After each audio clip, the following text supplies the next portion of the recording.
आजकल के जिन प्रोफेशंस, जिन पेशों को आप जानते हैं, उनका कोई मतलब नहीं रह जाएगा। तो आप में से बहुत सारे लोग अपने जॉब से बाहर हो जाएंगे अगर आप कुछ ऐसा नहीं करते जिसे कमबख्त कोई मशीन नहीं कर सकती। आपको किसी ऐसी चीज के साथ तैयार होना होगा जो आपकी बुद्धि से परे की है। केवल तभी आप प्रासंगिक रहेंगे, तब आर्टिफिशियल इंटेलिजेंस आपको डिस्टर्ब नहीं करेगी।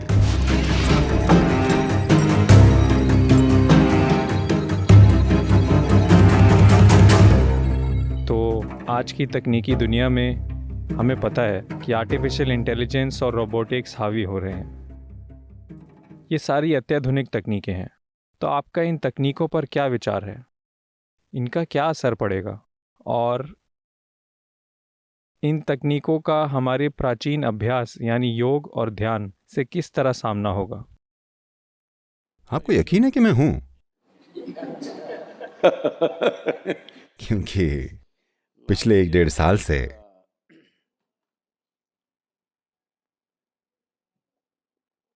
ये लोग मुझे दुनिया भर में हो रही हर तरह की आर्टिफिशियल इंटेलिजेंस कॉन्फ्रेंस में बुला रहे हैं।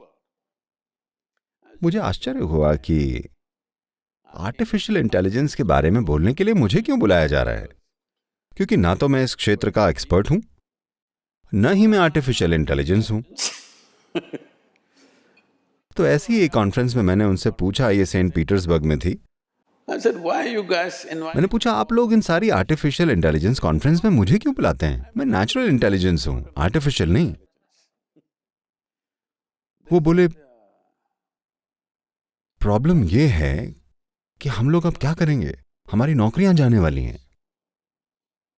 ये सारे बड़े बड़े विश्वविद्यालयों में प्रोफेसर्स हैं, MIT में, हार्वर्ड में और इस तरह की जगहों में। ये लोग मुझसे पूछ रहे हैं कि अगले 10 सालों में हम लोग क्या करेंगे, क्योंकि वो सब कुछ जो हम जानते थे, जिसे अब तक पवित्र माना जाता था, अचानक से वो सब कुछ एक छोटी सी मशीन में आने वाला है। आपको ये समझना चाहिए कि आर्टिफिशियल इंटेलिजेंस का मतलब हुआ जानकारी को इकट्ठा करना, इसका विश्लेषण करना और फिर इसे जब भी जैसे भी आपको जरूरत पड़े सामने लाना। इस काम का इंसानी क्षमता के हिसाब से आने वाले दिनों में कोई मूल्य नहीं समझा जाएगा, क्योंकि एक छोटी सी मशीन इस काम को किसी भी इंसान से कहीं ज्यादा बेहतर कर लेगी। वैसे भी वो गूगल वाली औरत आप सबसे ज्यादा स्मार्ट लगती है कि नहीं? वो मुझसे ज्यादा स्मार्ट लगे ये ठीक है, मैं तो पढ़ा लिखा नहीं हूं, पर आप लोग तो वो हम सभी से ज्यादा स्मार्ट लगती है या नहीं? आप कुछ भी पूछ लीजिए, पलक झपके बिना वो बता देगी। तो ऐसा समय आने वाला है जहां दिमागी रूप से आप जो भी करेंगे वो बेवकूफी भरा लगेगा या बेमतलब का।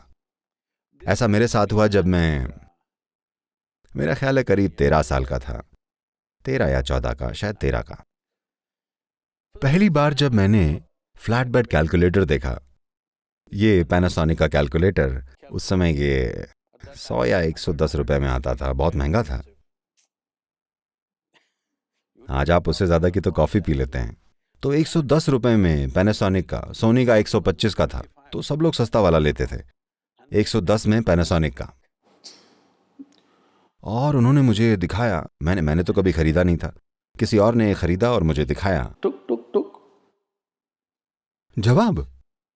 तब पहला विचार जो मुझे आया वो ये कि मैं अपनी जिंदगी मैथ्स की क्लासों में क्यों बर्बाद कर रहा हूं। मैंने कहा, मुझे बस इसी की तो जरूरत है, मैथ्स की क्लासेस में जाने की नहीं। आप जो भी इससे पूछें, टुक टुक टुक, एक 100 रुपए की चीज आपको बता सकती है, तो ये 10 साल का टॉर्चर क्यों?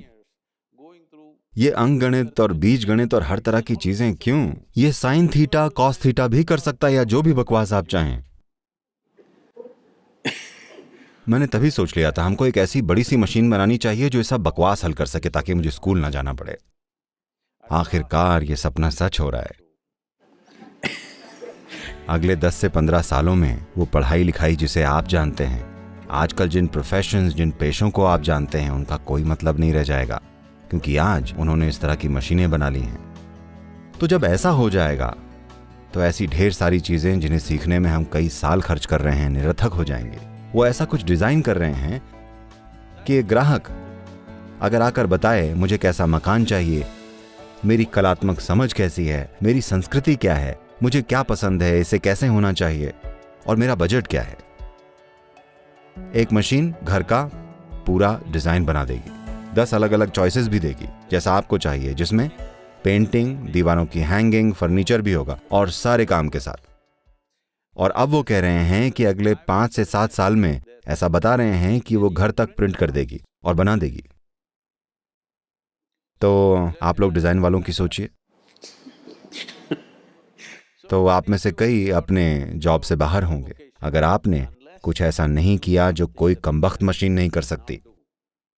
आप सभी को अभी से इसके लिए तैयार हो जाना चाहिए। आपको कुछ ऐसा काम करना आना चाहिए जो आपकी बुद्धि से परे हो। Human being has many layers of intelligence. Intellect is only a small part of it. एक इंसान में बुद्धि के कई आयाम होते हैं, दिमागी बुद्धि इसका बस एक छोटा सा हिस्सा है। इस समय हमारा एजुकेशन सिस्टम पूरी तरह से एक इंसान की तार्किक बुद्धि के विकास में लगा हुआ है और हम सोचते हैं कि जीने का ये एक सबसे भव्य तरीका है। नहीं, ये नहीं है। हम इस पर चर्चा कर सकते हैं अगर समय हो तो, पर योग सिस्टम में हम इंसानी बुद्धि को 16 हिस्सों में देखते हैं। अगर आप बुद्धि के दूसरे आयामों को खोजेंगे, केवल तभी आप प्रासंगिक रहेंगे। जब सब कुछ तार्किक है, तार्किक बुद्धि मतलब आपकी बुद्धि इकट्ठा की हुई जानकारी के बिना काम नहीं कर सकती। हाँ या नहीं? हेलो?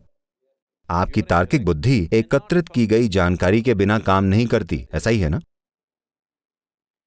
अब यह सारा जानकारी को इकट्ठा करना, उसका विश्लेषण करना और फिर उस पर काम करना, ये चीजें एक मशीन आपसे बेहतर कर लेंगी। एक इंसान से हमेशा गलतियां हो सकती हैं, जानकारी का हेरफेर हो सकता है, पर एक मशीन बिल्कुल स्पष्ट होती है, वो आसानी से यह सब कर लेगी।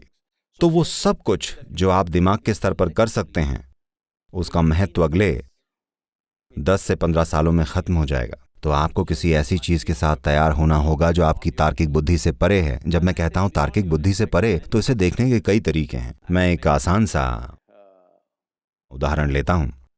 आसान इसलिए क्योंकि अगर हम और जटिल चीजें देखेंगे तो हमें बहुत सारी खोजबीन करनी पड़ेगी। आज हमारे पास उतना समय नहीं है। तो उदाहरण के लिए, आज आपने लंच में क्या खाया था? मैगी। आप मैगी पर हैं?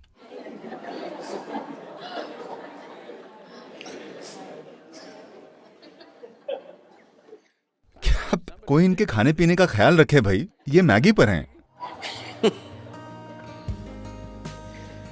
ओके, भले ही आपने नूडल ही खाया है।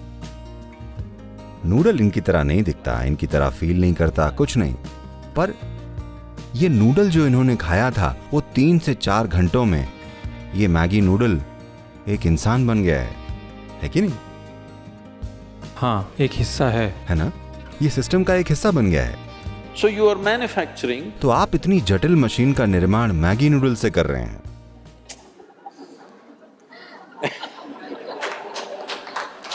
ये एक 3D प्रिंटर जैसा है। आपने इसमें मैगी नूडल डाला? नहीं, मैं मैगी नूडल से नहीं बना हूं, ओके? मैं इससे बेहतर चीजें खाता हूं। But you put a chapati into this becomes a human body. पर आपने इसमें चपाती डाली, वो एक इंसान का शरीर बन गई। ये इस धरती की सबसे उन्नत मशीन है। आप इसका निर्माण किससे कर रहे हैं? जो भी खाना आप खाते हैं और आप जो भी खा रहे हैं, वो वही मिट्टी है जिस पर आप चलते हैं। हाँ या ना? और ये उठकर खड़ी है। क्या ये एक 3D प्रिंटर नहीं है? हेलो? क्या बुद्धि का ये आयाम आपके अंदर नहीं है? आपके दिमाग में भी नहीं, आपके पेट में है। हाँ, है तो। ये है। तो सिर्फ तभी अगर आप सचेतन बुद्धि के इस आयाम तक पहुंच गए तो आप एक जादुई जीवन जिएंगे, है ना? तब आर्टिफिशियल इंटेलिजेंस आपको डिस्टर्ब नहीं करेगी। आप बहुत खुश होंगे, क्योंकि अगर सारे चाकरी वाले काम मशीनें करेंगी, दुनिया कितनी सुंदर होगी। मुझे तो इसका इंतजार है।